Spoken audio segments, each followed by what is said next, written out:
না তো আল্লাহকে আপন বানাতে আমাদের সময় একটু কম লাগবে তো নাকি? যারে না বানালে আল্লাহ কিছুই বানাতেন না। তিনি হলেন মুহাম্মদ রাসূলুল্লাহ।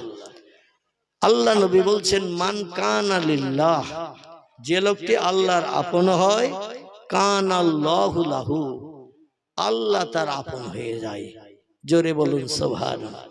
আল্লাহ কিন্তু আগে আপন হয় না, বান্দাকে আগে আল্লাহর আপন হতে হয়। মান কানা লিল্লাহ, যে লোকটি আল্লাহর আপন হয়, কানাল্লাহু লাহু, আল্লাহ তার আপন হয়।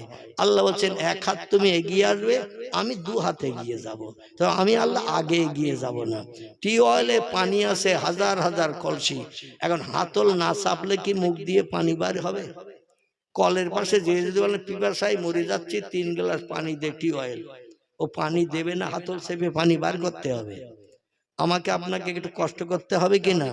লাইসালিল ইনসানে ইল্লা মা শাআ, কোরআন এসেছে, মানুষ চেষ্টার দ্বারা যেটা অর্জন করে সেটাই তার নসিবে জোটে, বিনা চেষ্টায় কোনো সফলতা আসবে না।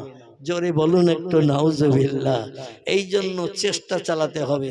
লাইসালিল ইনসানে ইল্লা মা শাআ, মানুষের জন্য কিছুই নাই যদি সে প্রচেষ্টার মাধ্যম দিয়ে সফলতা অর্জন না করে। এজন্য আল্লাহকে আমাদের আগে আপন বানাতে হবে।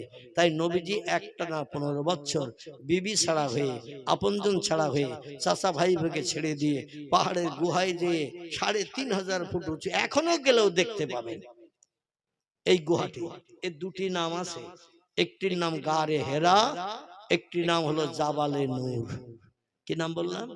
একটির নাম হলো গারে হেরা, একটি নাম হলো জাবালে নূর, একই গুহার নাম।